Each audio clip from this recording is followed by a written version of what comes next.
Lo prometido. Conocemos la Asunción de las Siete Colinas.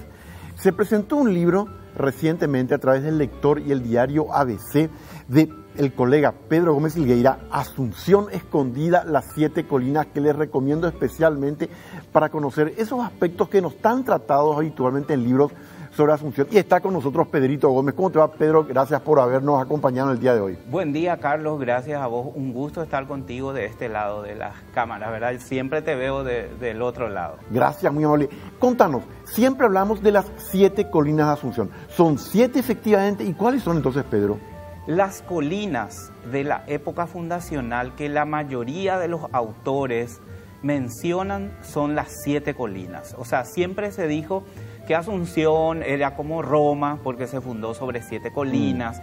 En realidad, la colina fundacional es una, pero el entorno en esa época en que llegaban primero los españoles era de 7 colinas.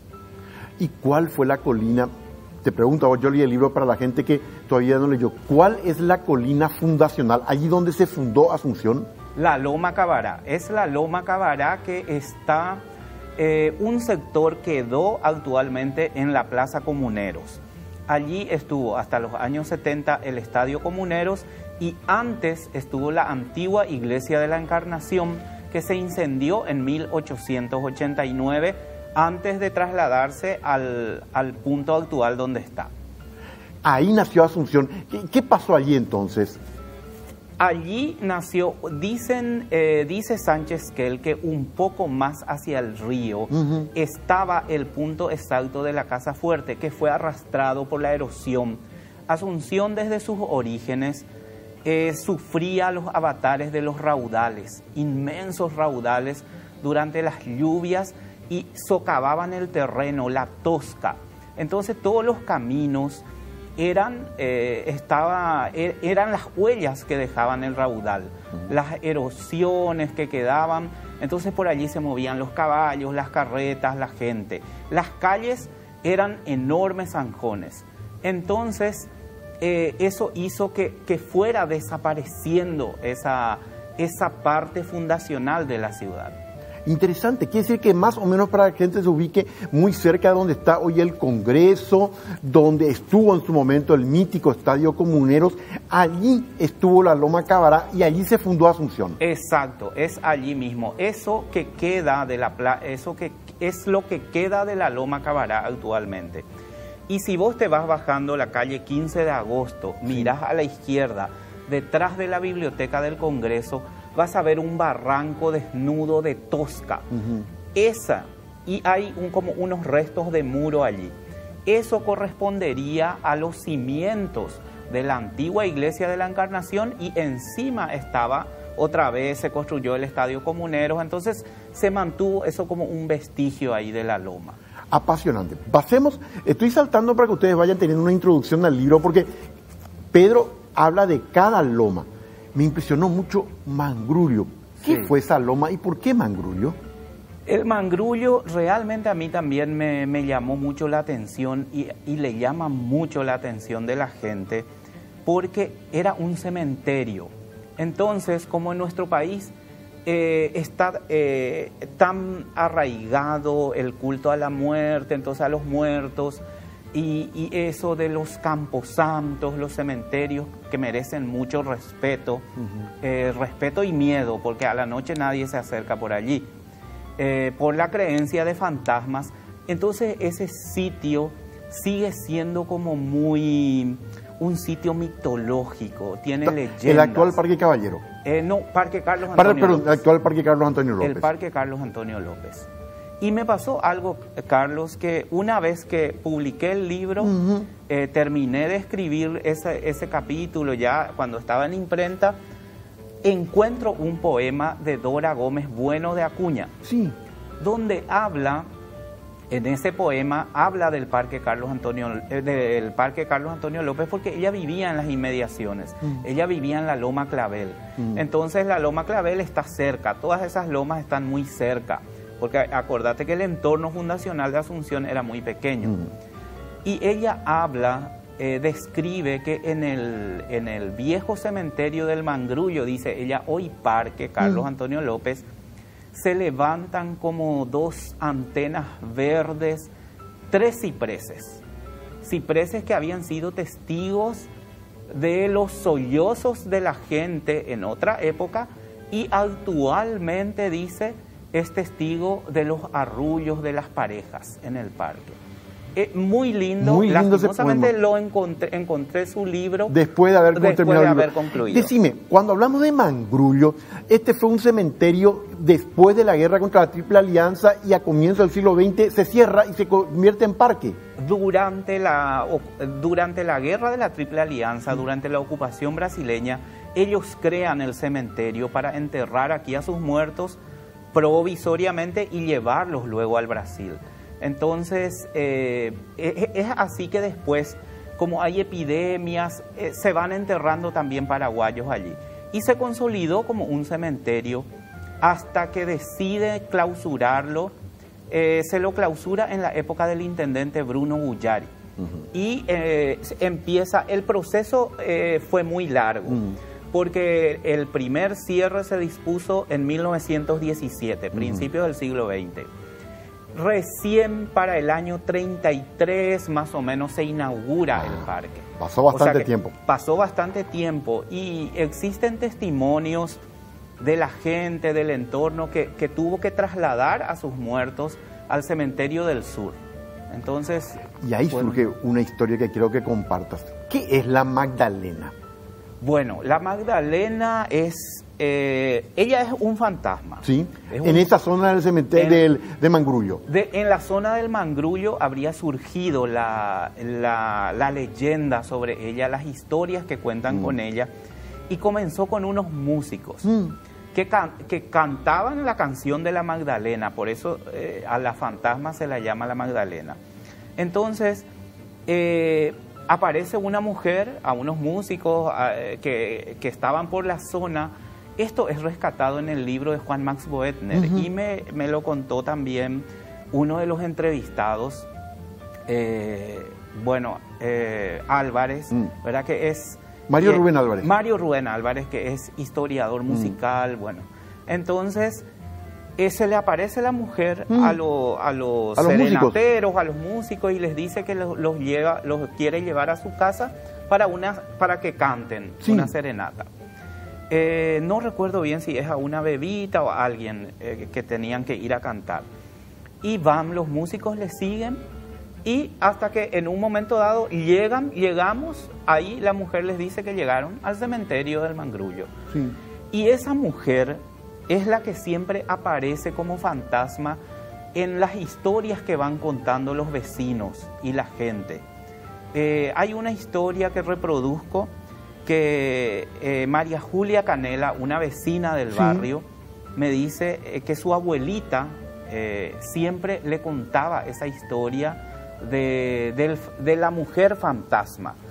Era una mujer que estaba sentada, dice, en un banco al lado de un farol, muy linda, y la abuelita de ellos tenían un primo que siempre frecuentaba la casa, pero para llegar a la casa tenía que cruzar el Mangrullo, y un buen día dejó de ir.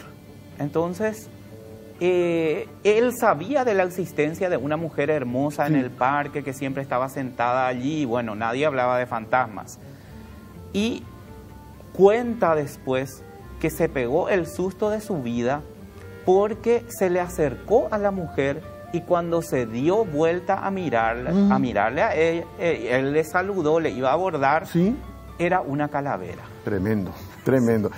Quiere decir que este es un relato de esta mujer fantasma que se da en diferentes etapas en torno al Mangrullo y al Parque Carlos Antonio López. Exacto, se mantiene, y vos se mantiene. Hasta hace poquito, las historias más recientes de fantasmas en el parque tienen que ver más o menos con los años 90, creo que, en que una chica va a patinar al parque, y bueno, siempre llevaba un par de patines. Incluso yo intenté hablar con ella, pero no estaba en condiciones porque un poco quedó bastante traumada. dice que iba al parque a patinar y se hace amiga de otra joven, más o menos de la misma edad, y empiezan a charlar, le presta ella sus patines y bueno, ella le cuenta dónde vive, todo eso, y un buen día ella no aparece más la chica y va ella a buscarla. Sí. Va a buscarla, llega a la casa donde le indicó que vivía y es recibida por la mamá. Sí. Entonces y le pregunta, vengo a buscarle a fulanita, es mi amiga, nos conocimos en el parque, le presté mis patines. Y le dice, pero ¿y cómo es ella? ¿Estás segura? Y le muestra una fotografía y era ella. Y le dice, pero ella hace 7 años que murió. Bárbaro. Sí. O sea que... Y esto ocurrió hace relativamente poco tiempo, en la década del 90. En la década del 90. En la década del 90. Finalmente, Pedrito, si vos tuvieras dentro del libro y toda la historia que hay allí detrás de las 7 colinas, un pasaje que a vos personalmente te haya impactado, ¿cuál es de tu libro? Uy, un poco difícil, Carlos, porque realmente este libro yo lo disfruté escribiendo. O sea que son artículos que fui escribiendo y también entrevistas con la gente hablando. Y hay una parte muy impactante en la que estuve pensando justamente que ocurre en el entorno de Cachinga, de la Loma Cachinga, y en el libro está desarrollado como San Japora. Es una historia que me causa piel de gallina, porque mi entrevistado sobrevivió a una tragedia allí. Y se llama justamente San Japora, porque dice que una pareja, cada vez que va a llover o hay amenaza del poniente, qué sé yo, aparece allí. Y se trata de la historia de una pareja que estaba a un mes de casarse. Ellos van al Deportivo Sajonia en diciembre del 58, van a la actuación de un grupo argentino, Estela Raval, y los latinos, creo que es sí, el los grupo, 5 latinos. Los 5 latinos. Entonces se desata una tormenta y vuelven a la casa, viven allí, en el entorno de Loma Clavel, el doctor Juan Roque Galeano. Sí. Y de vuelta el taxista los trae. Empieza buscando el camino más rápido para llegar a la casa, pero ya se vino la torrencial lluvia. Entonces van a cruzar la calle Doctor Coronel actualmente, tenía otro nombre en esa época, creo que era Londres o Lisboa. Van a cruzar esa calle, pero ya tienen un río enfrente. Sí. Y el doctor Galeano le dice al taxista, mira, vamos a dar la vuelta, no cruces. Y el taxista le dice, estamos 5 personas dentro del taxi, ¿cómo es posible? O sea, este es un auto muy pesado, un auto enorme de esa época. Embiste el raudal y les viene como una inmensa, los arrastra. Y allí falleció la chica que es la hermana del doctor Juan Roque Galeano, María Irlanda Galeano, que estaba a punto de casarse. Su novio, que es de Paraguarí, estaba a punto de recibirse en la universidad. Y fallece la esposa del doctor Juan Roque Galeano también. Y se salvan él y su madre. Él amaneció arrastrado en el río. Él no sabe cómo se salvó, pero él lo encontraron ahí, subió en un barco, lo rescataron y después de unos días encontraron los cuerpos. Mucha gente recuerda todavía ese hecho, ese caso, porque le causó una tremenda conmoción. Imagínate todos los miembros de una familia, una chica que estaba a punto de casarse, y bueno, terminaron así en vísperas de su casamiento. Exacto, sí. Y bueno, es una historia tremenda.